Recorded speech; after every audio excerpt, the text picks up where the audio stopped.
Kemudian selain kemudahan, ya pasti di portal properti kita dapat merasakan, melihat rumah yang kita inginkan atau properti yang inginkan seperti apa.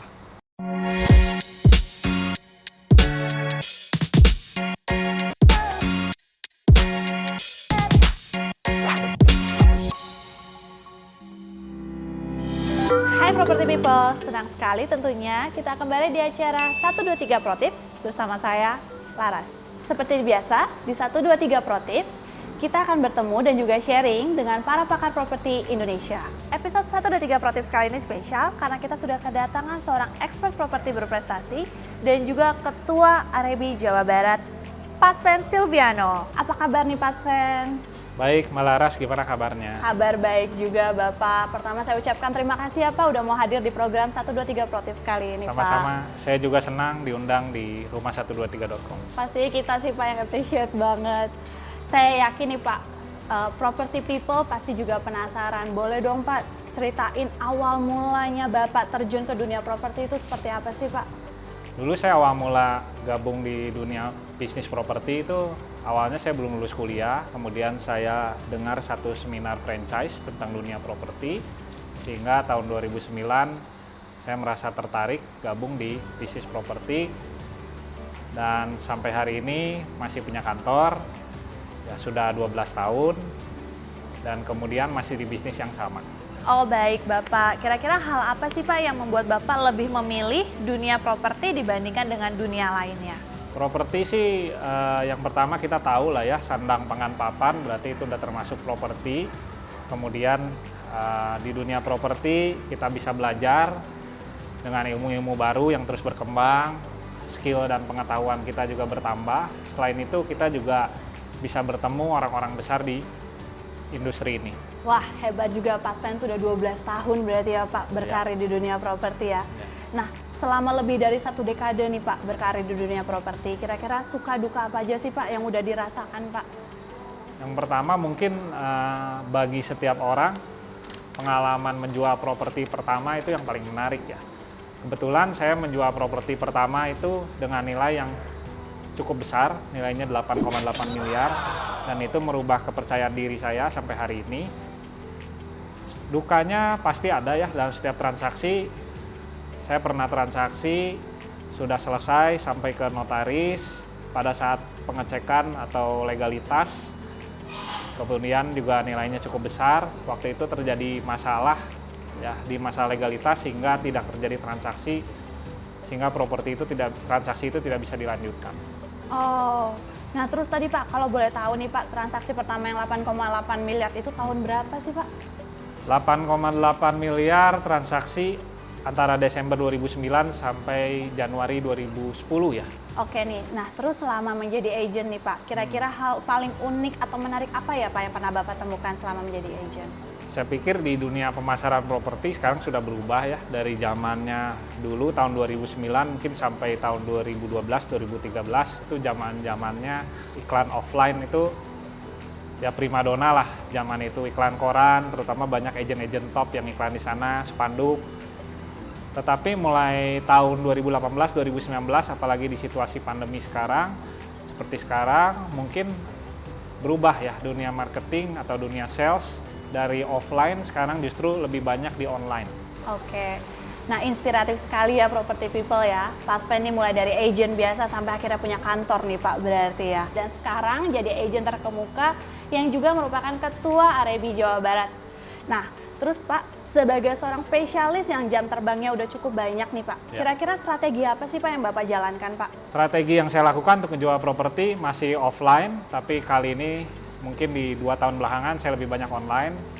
Ya, salah satunya saya sudah punya YouTube channel, saya juga aktif di medsos seperti di Instagram dan Facebook.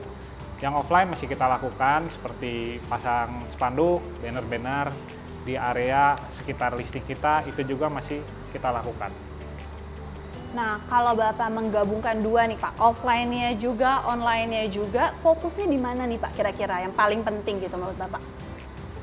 Saya pikir zaman sekarang sudah berubah, otomatis di online harus lebih banyak karena banyak konsumen juga yang mencari properti justru lihatnya dari online dulu, karena dengan situasi pandemi sekarang mungkin juga kegiatan di luar juga lebih berkurang daripada sebelumnya.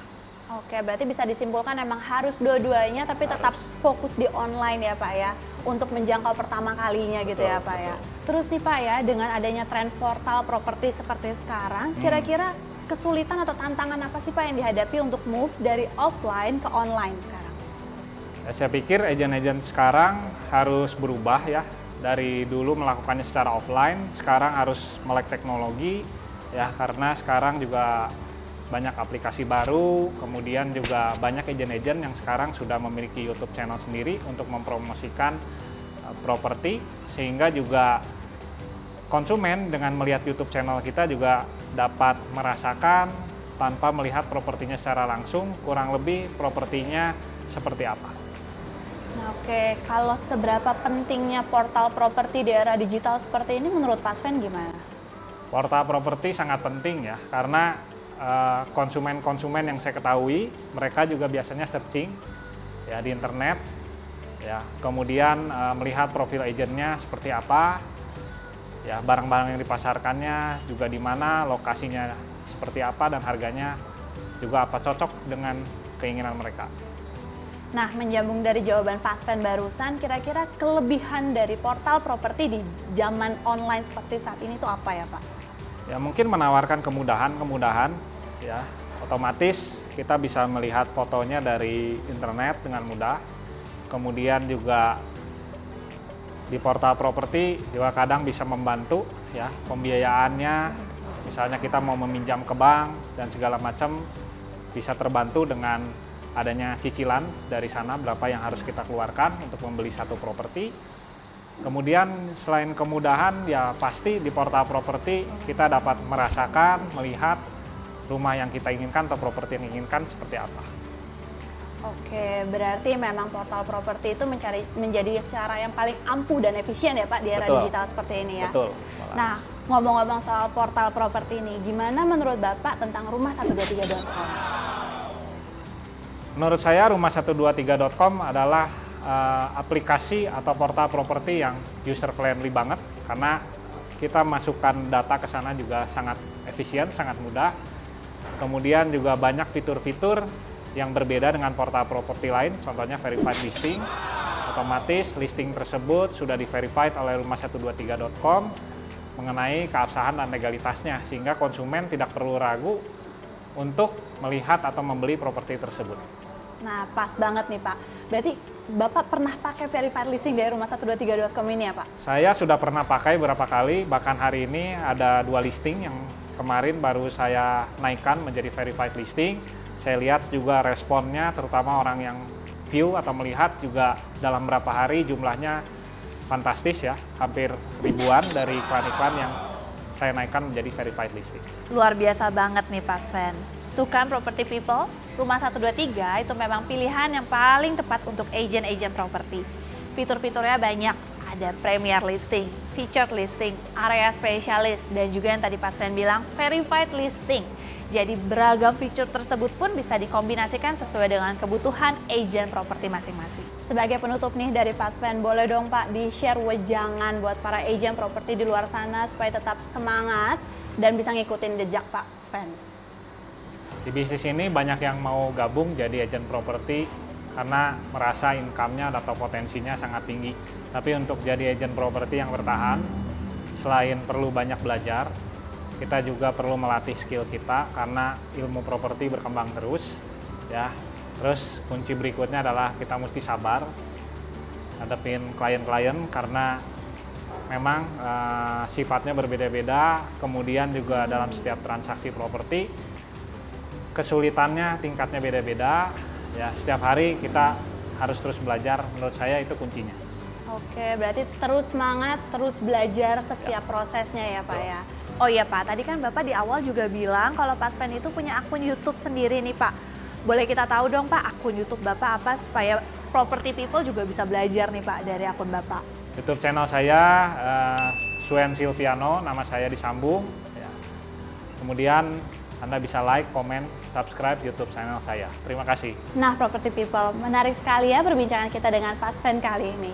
Semoga tips-tips yang telah dibagikan oleh Pak Sven dapat membantu property people untuk memasarkan propertinya. Semoga episode 123 Pro Tips kali ini bermanfaat ya. Jangan lupa like, share, dan komen. Sampai jumpa di 123 Pro Tips berikutnya. Bye-bye.